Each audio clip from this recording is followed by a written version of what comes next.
Hey, good morning, guys. Thank you for joining us for this nutrition conversation. I want to keep things moving at a really fast clip for you guys, and we're going to do some super important mental game training, internal game training today. I'm really excited about this, really looking forward to it. I think it's going to help a lot of you guys have some really important internal breakthroughs. But let's start in familiar territory. I want to send it over to my dude, Nick.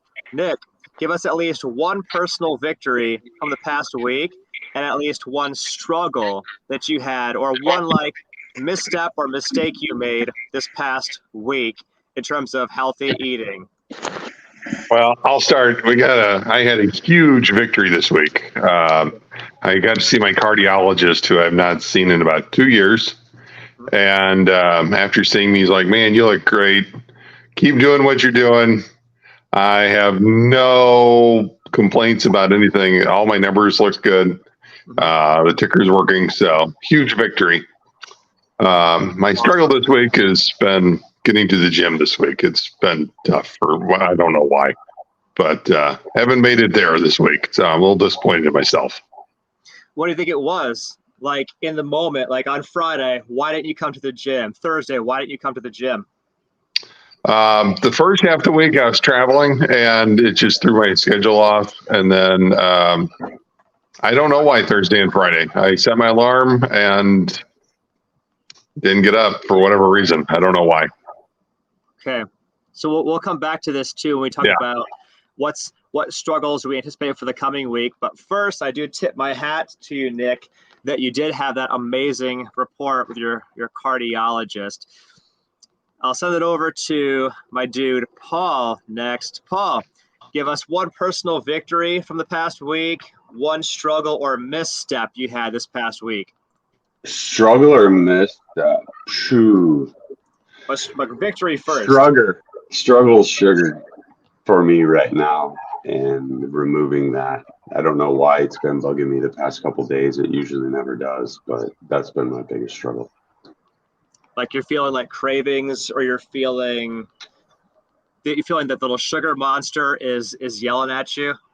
I think it's just because I'm so run down, G. This week has just been go, go, go, even more than normal. And, it's just been late night eating. Yesterday I worked for around 14 hours. So by the time I got home and got myself cleaned up and the kids, we were eating at almost 10 o'clock at night. Mhm.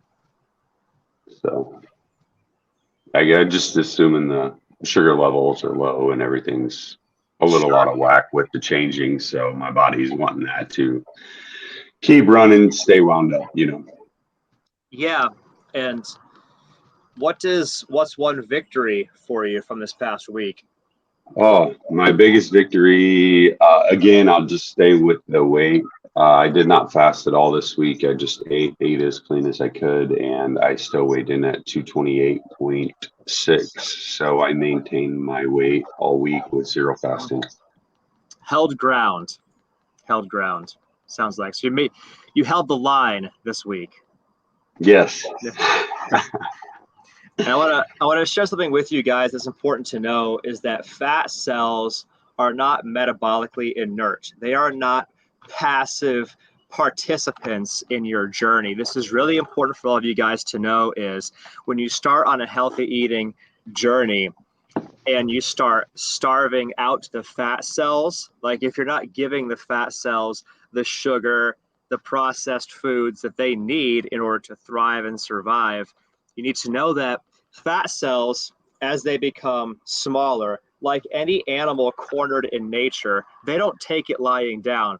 When they're cornered, they fight back and they start sending off hormonal signals to your body. Hey, give us the sugar, give us the processed food. They fight back and they fight unfair because they fight on a hormonal level. So if, like Paul, you're feeling like, hey, I feel those little sugar monsters inside of me like clawing at me, you're not alone in that journey. That's a completely normal part of the process because, again, fat is not an inert, inactive substance in your body, it is metabolically active and actively fights against you. As you starve it out, it will fight you on that, but it does get weaker over time. The more you fight this battle, those fat cells become weaker and weaker and weaker, and the victory over them becomes easier and easier and easier. Hopefully that's an encouraging word for you, Paul, as we go. Yeah, it's been there before. I've been down this road once or twice, obviously on my own, not without, the support of you, Coach G, and the group. So I'm very thankful for that. It's just been being very mindful for me and very conscientious of all the foods and decisions that I'm making. So I didn't win, or I didn't lose. I won. Didn't lose. So. That's right. Amen. I'll send it over to my dude, Cy. One victory from this past week, Cy. One struggle from this past week.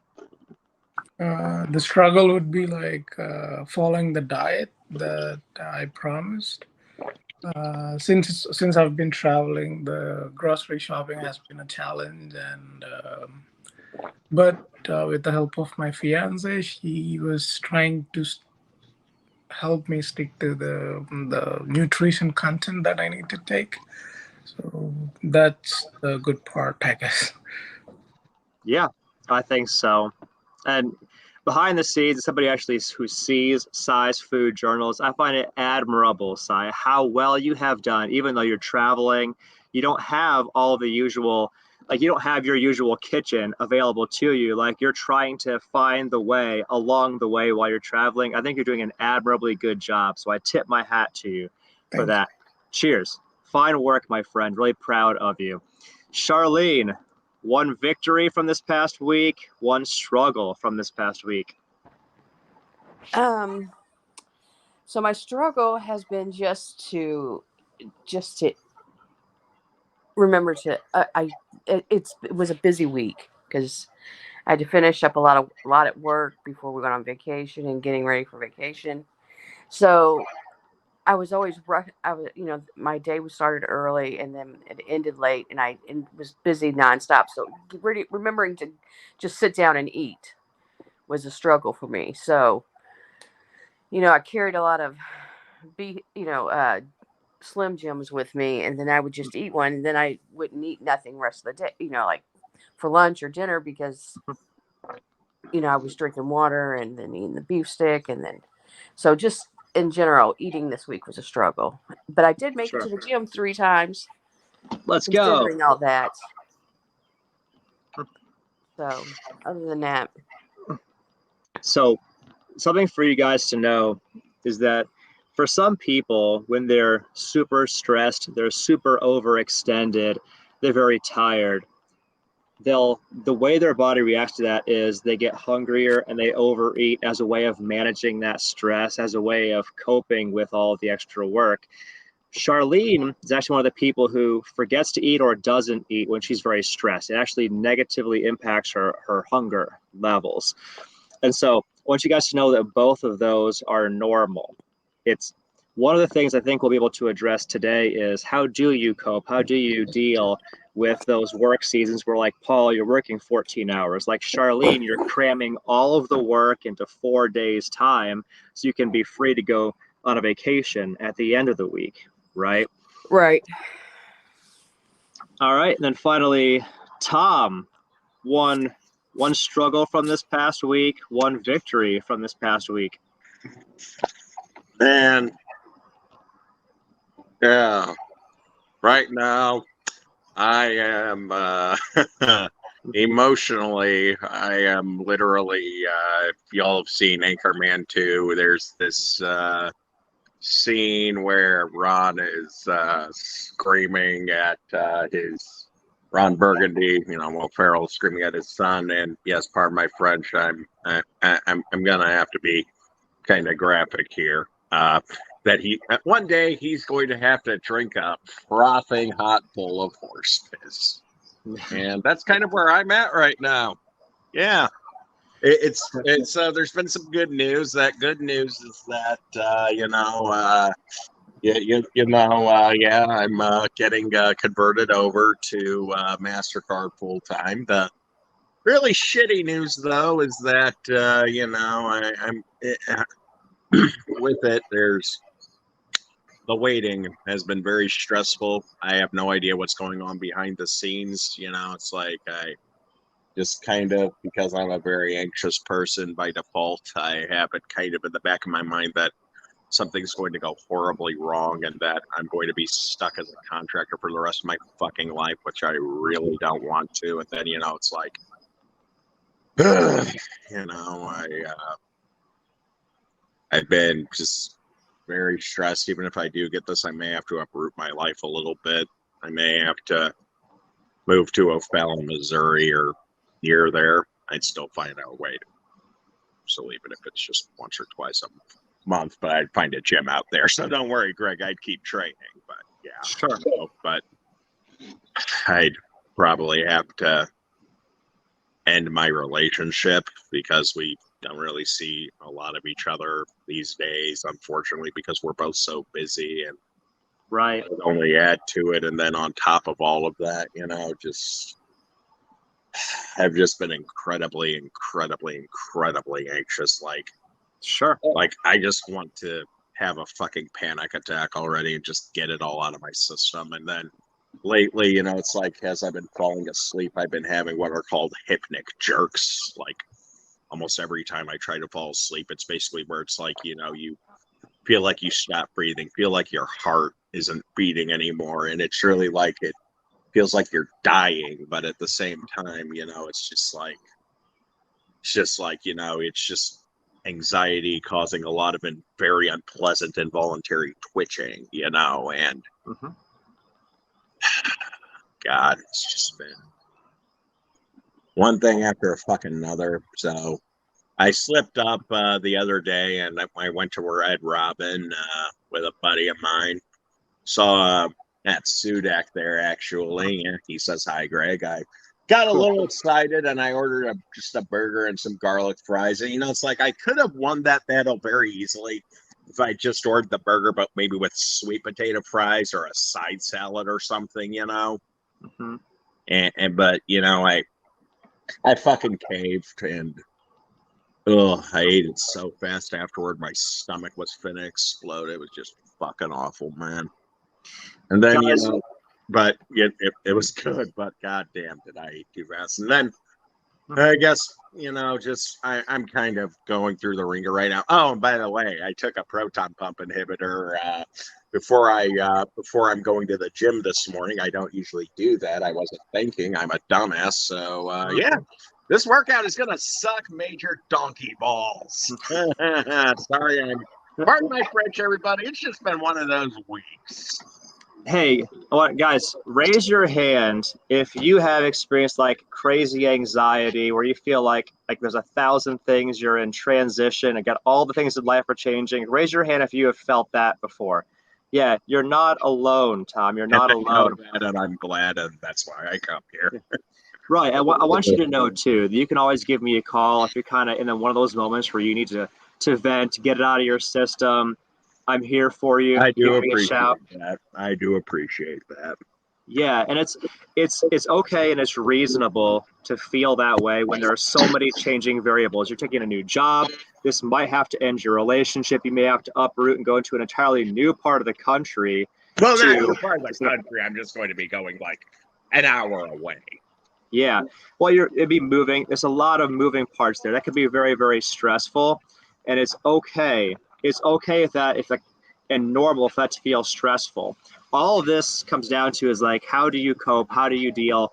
How do you manage those emotions, Like, which are entirely reasonable to right feel? now. Like I haven't you know how it's like I usually love cooking and shit, right, man? I haven't even felt like cooking. The only thing I've really felt like doing is just laying in bed and just not really doing much of anything at all other than the gym. Right. And it sounds like, Tom, for you, because we talked a little bit this morning before we went on live, that like for you, sometimes when you're stressed, you'll just not feel like eating. Charlene gets that too. I get that too. And that's okay. So we'll talk about strategies for managing that too before we're done here today. So I think that we've got everybody. Let me tell you a couple major victories. I continue to trend downward on the scale, and also a victory in my personal life is is my father actually apologized to me for something. Okay, yeah, I know, maybe it sounds a little weird to say that, but I've had a very strained relationship with my father over the years. It's been a huge struggle with me, and hearing him apologize for something he did to me feels good, actually. That's awesome, man. Well, good news. Good to hear. So I'm happy to hear it, and I know it means a lot to you. Yeah, it does. It's like, I don't know about y'all. Can any of y'all just relate to having any kind of struggle with your with a family member? If you can't, just raise your hand if you can. Just Absolutely. it's not. We got two hands up from Paul here. That's not fun. So yeah, you guys understand that.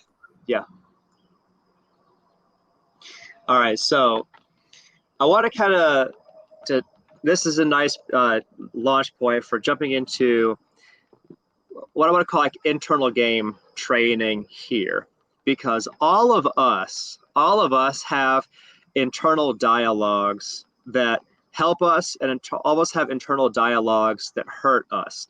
The stories that we tell ourselves that make it easier or harder to live this healthy lifestyle thing, right? And I'll start us up because I think it's really important that we're all just like, very open and forthright, like that we could be vulnerable with each other here. That like we all have like the internal stories that we struggle with, and we know that it's a lie, but like it's a hard lie to get over because of our backgrounds, our past, the way that we were raised, etc. Right? So for me, one of them is that like when I was coming up, we didn't think about health or fitness. It was just not a priority in the household at all. Like it was all about like academic performance, being good at school, working really hard. That was the priority set when we were coming up. And so that training that I received as a kid still kind of plays out in my life now. And especially talking to the dudes here, you guys may relate to this in a very powerful way. For me, the default setting is to work a lot and get around to fitness if I can fit it in, if you know what I mean. Yesterday, I was all over this struggle. Like there was like no part of me that wanted to go to the gym and do a workout yesterday because I hadn't hit a lot of like the work metrics that I had for this week. And it was in the back of my mind, like, I have not done what I set out to do. I really need to keep working on this so that I can achieve what I need to do in order to provide and all that stuff for my family. And so it was weighing on me really, really heavy. And it was so difficult to go to the gym yesterday because I was like, I need to work. I think a lot of you guys can kind of relate to that. That was a struggle that I really had. Another struggle was my son's 10th birthday is this weekend. And we had the first of 2 birthday parties last night. And I had, like, it had been several hours since I had eaten last when we got to his party. And we had pizza and ice cream at this party. And my whole thought process when I was there was that, like, I'm in shape. I've eaten on plan for as long as I can remember. I could eat some pizza. I could eat some ice cream. It's not going to kill me. I'm going to be okay. It's not going to be the end of the world, right? And for me, that thought pattern is very dangerous because I know that I am an abstainer, which if you've been a part of our conversations for long enough, you know that for me, it's kind of like an all or nothing proposition. Like if I start down a path, I tend to snowball and go down that path in a negative way. And so I was like, I know that if I start eating crappy food now, it's going to be a weekend of just complete chaos and madness. That was the first thing. And the second thing was that I'm actively like surrounded because my son, like a lot of his friends are in the CrossFit Kids program. I'm actively surrounded by people who are at the gym with me and know me as a healthy living person. I feel a sense of responsibility to set an example for them that even if you're at your child's birthday party, You don't have to be the one eating the pizza and the ice cream. I was very much social butterflying, talking to all the parents who are also CrossFitters, talking to all the kids who are all CrossFitters, interacting with all of them, having a great time, making them laugh, having a great experience, making memories with all of them, which I think for most of us is what it's really all about. It's spending time with people you love and having a great time, making memories, and eating crappy food does not have to be a part of that. So I am proud of myself. My victory is that I did successfully abstain from all the pizza and the ice cream, but it was definitely like all of yesterday was a huge emotional struggle. And a lot of it is because of those internal thought processes and patterns that I've been trained in since I was a kid. Nick, what is an internal thought pattern or process, or what is a story you tell yourself that is harmful to you, and how are you going to combat it? How is it a lie and you know it's a lie so that you can fight it going forward? Oh, I'm with you. I constantly struggle with the food, and I tell myself, well, if I eat this one taco or have this one piece of pizza, it's not going to kill me. But then I, just like you, I snowball, and I quickly fall off track. And I also find that if I don't go to the gym, it's harder to stay on the diet. Now, this past week, I've been proud that I stayed on the diet, even though I wasn't at the gym. But yeah, I have to do both of them together, because if I only do one of them, the other falls apart. Sure. It sounds like, Nick, you're kind of an all or nothing guy. So like the higher level story for you is, I know me. And if I go down this road, it's a long, dark path. This is not a short detour. This is a long, like, reroute into trouble. I need to have both of these pieces in place, the exercise, the fitness, in order for me to be a happy person. Is that right? Yes, absolutely. Got it. Paul, what is it for you? Like, what story do you tend to tell yourself that hurts you? And what is the higher level thinking? Like, how do you know it's a lie? Man, you got me on this one. You want us to come back to you? Yes, let's circle back. Let me have a second on this one, please. I've been racking my brain. Sure. Sai, a story that you tell yourself that hurts you, and how do you combat it? How do you know that it's a lie? How can you beat that story this week? I don't know if it's related or not. What happened yesterday was some of my friends were invited for a drink. I know I've been working a lot this week. The workload was crazy. I was not having enough sleep. So it was between, not related to food, but it was between the sleep and the drinks. So I chose sleep, and I slept well. Well, that's awesome. And it sounds like you felt a lot of the same pressure that I did. Like, maybe, even if it's only in your own head, and I think this will resonate with a lot of you guys, it is, if you actually think about it, the peer pressure is really truly just in here. Nobody is actually putting a drink in my hand and say, have this drink or I won't accept you. Like, eat this food or I won't accept you. They're not having that conversation.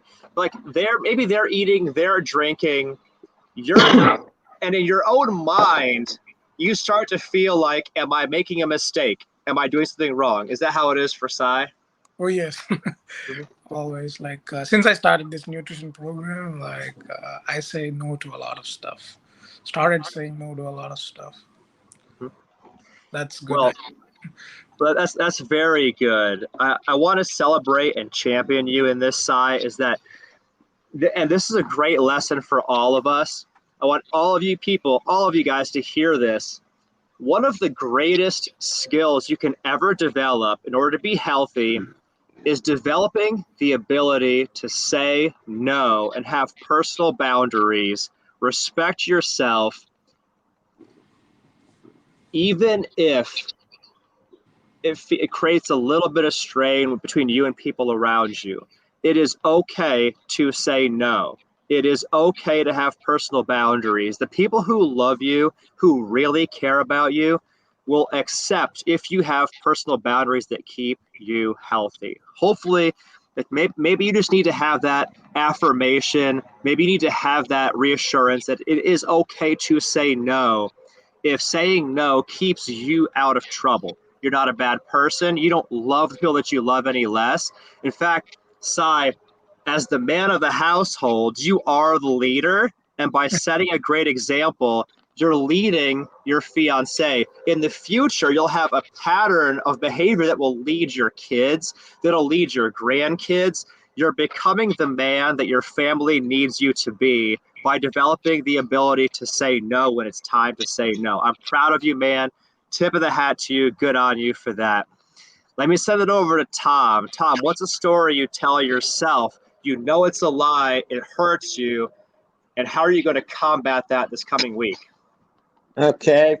One of the most frequent ones is that I'm stupid, that I'm a fucking loser, that I'm never going to amount to anything, that I'm useless, things like that. But, I try to just keep in mind that I'm none of those things, Like Yes. that's a story, like the reason that story is so commonplace in my head is because it's one that other people often told me when I was younger, and it's like it never really left.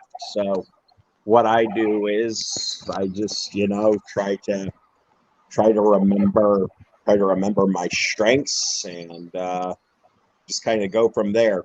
And when it comes to food, though, I'm proud to say that, and maybe I'm lucky here, but yeah, I can veer off course here and then, but I always do find my way back to where I need to be. This may be a bad week, but I'm not gonna let it turn into a bad one. Guys, raise your hand if you've been told some things when you were coming up and you continue to struggle with that negative identity or that negative idea because it's like hurtful things that were said to you coming up. Yeah, for sure. So, Tom, you're not alone in this. Yeah, I know I'm not. My good buddy Dallas, who's been a part of my podcast for a while, I want to share this with all of you guys too, because maybe this will be very helpful. So he struggles with a lot of those same demons, and the way that he has combated it is he's written this super compelling vision for himself. He's like, I wrote it down. Here is the person that I want to be. And every morning he revisits the person he wants to be, and he asks himself, what would that person do today? How would that person think today? How does it feel to be that person? And he steps into being that person. It's not just stepping out of the negative identity that was infused into him by people when he's growing up. It's also stepping into something. So he's not just leaving behind a handicapped identity. He's stepping into an empowered one. He's replacing the old with the new, if you know what I mean. And I'd love to challenge Tom this week. Maybe like as a homework assignment today, Tom, write down exactly who you want to be. Here's Take a what I'll picture of tell that you and right send it to now. me. So you can now start reviewing it and stepping into that person. Here's Tom, what I want to tell you right now, Greg. I am always Tom Warner. I will always be Tom Warner, and I love Tom Warner. The only thing I will say is there are a couple little things that could be different about Tom Warner. And that's just kind of where I'm at with that. what would be different? What would you make different about Tom Warner? Given that you have the power, you are fully empowered to become who you want to be. You just decide. I'm actually pretty mostly happy with who I am and what I do. The only thing I'd say for sure is that I just want to drop some weight and be less anxious. Maybe if I could do those two things, then life would be pretty rad. One person once defined success as like the more successful you become, you end up adopting higher and higher level problems, higher and higher level stresses. And Tom, you've just been offered a higher level position with work. Now, with that, you're getting all these new stresses, right? Part of what separates successful people from unsuccessful is the successful people learn to navigate and manage and cope with these higher level stresses. And so this is going to be part of the growth process right here for you, is as you're stepping into this new role with MasterCard and the potentially moving, potentially changing your relationship, like the waiting game, all of that is part of your growth process, man. So you're going to come out the other side of this a better, stronger man. Don't give up. Keep pushing forward. I believe in you. You are fucking awesome, and I love you too, dog. Yep. Mm-hmm. All right, Charlene. Anyone forget it? That's right. Charlene, you're up. Charlene, what's the story you tell yourself, and how are you going to fight it this week? My story I tell is that I always say I can skip today because I can do it tomorrow, which is just a lie because I won't do it tomorrow either. So that's what I struggle with a lot.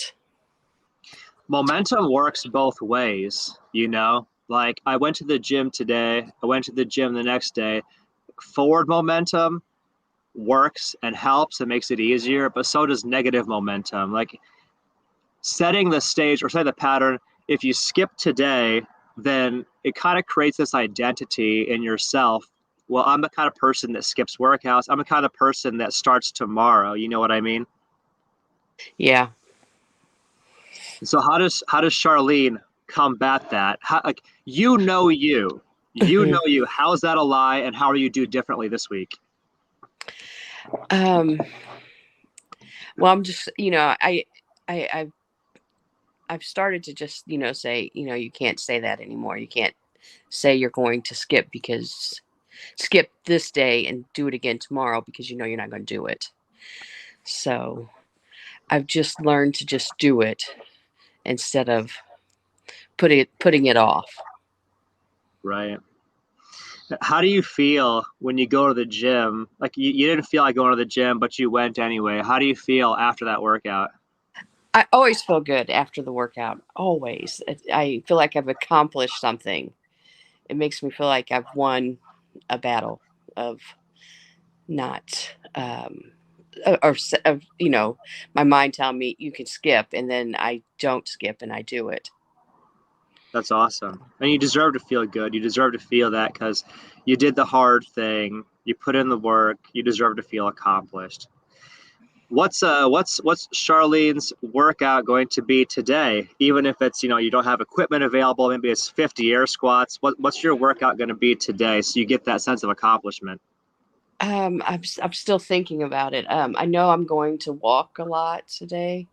Mm-hmm. So, and then, the Airbnb that we're at, we have a pool, so I could do some laps in the pool. How many laps will you do today? Let's be super intentional with this. I don't know, 25 probably. Got it. 25 laps in the pool. Do you accept this mission? Yes. Awesome. Text me as soon as you finish it. I want to hear the post-game report. Okay. Fair? Yes, fair.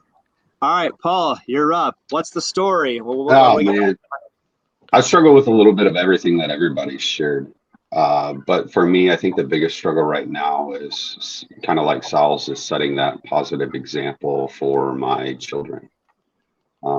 Cooking last night, as I mentioned, it was really late. I ate 3 cans of tuna fish and whatever else that I put in it.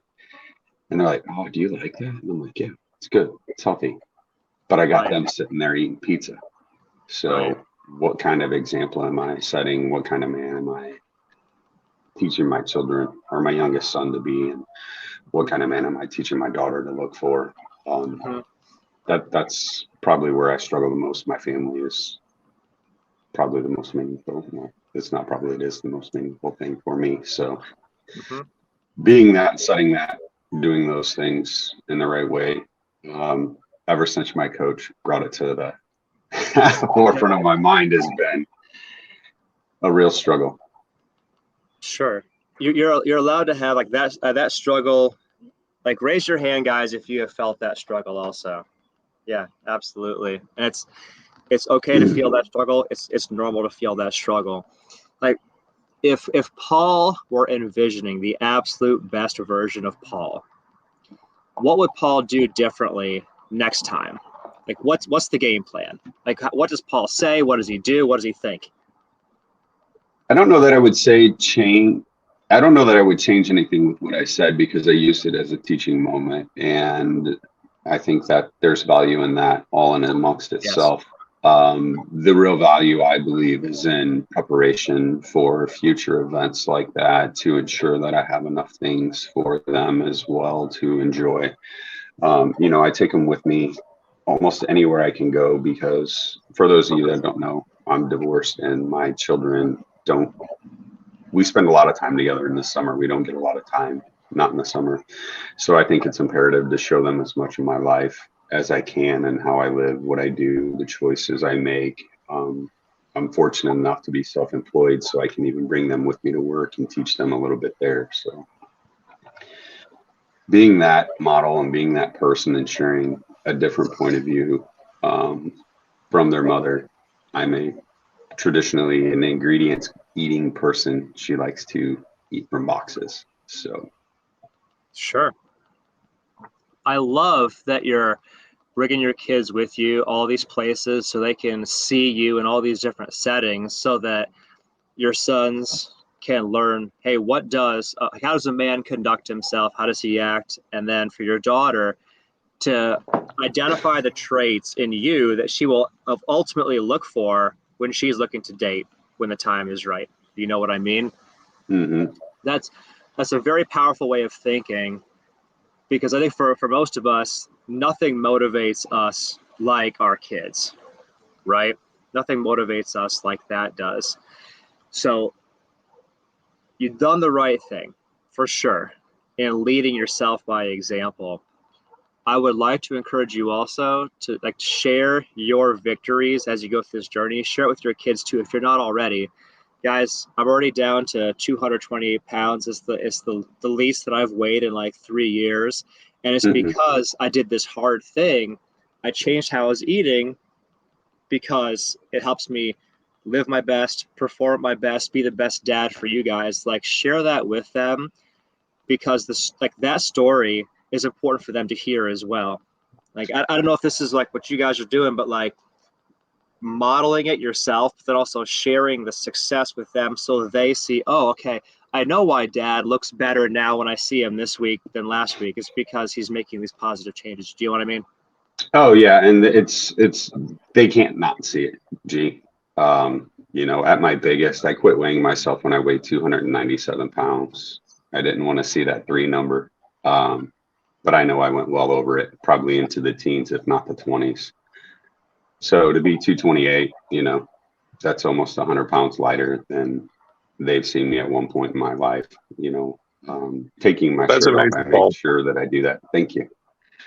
Taking my shirt off, that's something that I make sure that I do around with them. And it's a lot easier now, for them, especially the boys, to be able to see, hey, look, dad's not as fat as he used to be. He's making changes. And then my 2 younger ones, they're little sponges and they soak up anything. So in the morning when I teach them about my hydrate water to keep my hydration levels up, and then I'll show them my other, waters that I drink, they actually come and they help support me. And they're like, hey, dad, you didn't drink your water yet. Hey, dad, we need to, That's you didn't awesome. do these things, in your routine, since at the core, I am a very routine oriented person and they know that. So when I'm not doing the things that I typically do or normally do, they spot it and they're kind of my little sounding boards. Did you drink your water today, Dad? That's so great. Awesome. I love that. Okay. Well, we're gonna start wrapping up our call here. So, Nick, I'll throw it to you first. What is one thing that Nick commits in the presence of your brothers and sisters here, in the presence of your group? What is one thing you commit to do better this week than you did last week? I'm definitely getting back to the gym and working out this week. I'm missing it already. So yeah, I'll definitely be there. How often? What days? I'm shooting for every day. Okay. Every day you commit. Yes. Deal. Charlene, what is one thing that you commit to do a little better this coming week than you did this past week? How will you challenge yourself? I am going to try to get in all my protein that I need to get in, and just stay on course since I am on vacation, and get everything in, and continue to do what I do when I'm not on vacation. Right. Keep eating healthy, even though, because Right. on cruise ships, they have like a wonderful spread of like They amazing do. foods. They totally have all the on-plan foods there too, right? They do. Yeah. Awesome. Okay. Sweet. Sai, how do you challenge yourself this coming week? Stick to the diet, and since I'm not having a good gym around me, probably do some cardio stuff. Like my fiance walks like 5 miles every day, so for like an hour. So that and some jump ropes, push-ups, burpees. I hate them, but I have to do it now. Actually, I love that. And second, I think I want to throw you the Paul Barrickman challenge, actually. So every time Paul sends me a food journal, there's also like 50 push-ups in there. So if your fiance walks 5 miles a day, are you going with her? Oh yes, Would it be ridiculous for me to suggest, Sai, every mile you get to mile 1, knock out 10 push-ups. okay. At mile 2, knock out 10 push-ups. And by the time you get to 5 miles, you've achieved the Paul Barrickman challenge. That sounds cool. Yeah, I can give it a shot. Sweet. All right, let's see. We got Nick, Charlene, Paul. One way you'll challenge yourself. How are you going to level up this coming week? This week is going to be much the same as last week for me, looking at my work schedule. So prep is paramount. So that way I don't have to think about my choices or my decisions. So that's my challenge for myself this week, is to make 6 good meals and share that time and that experience with the kids. I love that. When will you do your meal prep? What steps do you need to take? What days, what actions do you need to do to make that happen? Right. We're doing it tomorrow. So that will be the day. Steps. Obviously, I need to pick out what I'm going to eat first, so we can go do the shopping. And I take them with me everywhere, so they get to see the full thing. Beyond that, it's just prep and throw in the glass containers. So I love it. remove plastic from my life. That's another challenge for me this week. I am an anti-plastic person. Well, cool. I dig it. All right. Let's see. Hey, do any of you guys need a fresh set of recipes? It's August. I can send you guys a new set if you need them. If you guys have what you need, I'll just let you guys run. Do you guys need some fresh recipes? Oh, always open for some new suggestions or ideas. Okay, got a yes from Nick, got a yes from Paul. Sai, is that a yes Yep. from you? I cannot cook right now, but I'll happily have it. And when I'm back to Edwardsville, then maybe I'll start cooking them. Sure. Okay, I'll send you guys some stuff. If nothing else, maybe it gets you guys excited about meal prep and eating healthy stuff, because healthy eating done right is amazing. Healthy eating done right is awesome. It's not a starvation contest. I also need to send you guys, this past week I recorded a podcast where I discussed why do I focus so much on the content of what you guys eat versus the calories. And I have a whole podcast where I kind of answer that question. And one of the answers, not the only answer, but one of the answers is, I know if I have Sai eating a full day of healthy foods, it will be satiating and filling and nourishing for him. It'll make it easier for him to stay on plan if he's not walking around hungry because he's well nourished and so on. Like there's a lot of good answers to this question, and I want to share that with you guys as well. So probably by Monday, watch for a video recording of that talk where I discussed quality versus quantity, especially when you're new. Both do matter. How much you eat does matter, absolutely. What you eat also matters, and I argue that it matters more. So I'll share that with you guys as well. Paul, Sai, Charlene, Nick, thank you guys for the gift of your time. Paul, you got something? Yeah, actually, do you have any meal prep that's for like a ridiculous intermittent fasting? I eat once a day. I really don't have the time, so to sit down and try to come up with all 2,100 calories and different varieties of food that I can Yes. just shove into my mouth in a half hour. That's literally what I've been trying to do, is 23 and a half hours of fasting and a half hour of eating. Holy crap. So it's really difficult to get in that many calories in a half hour. It is possible. You see my food logs. I do it. Yeah. It's not impossible. It's not impossible. It's difficult. It's not impossible. Essentially, like what you're looking at is you're going to eat as much as you can in that half hour window. And that's either one meal from the sample meal plan scaled up 2 or 3 times, just eating like that same meal times a volume of 3 or whatever, or it's having multiple on-plan meals within that 30 minutes and just getting through multiple meals. Like, you're force feeding for a half hour, right? And that is the challenge, is getting all the nutrients, all the vitamins, all the minerals in a very constrained window of time.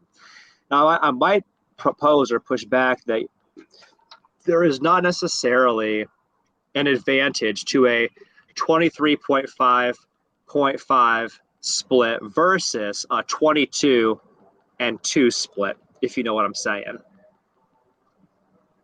Do we lose you there, Paul?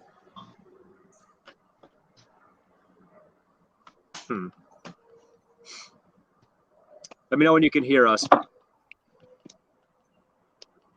What happened? No?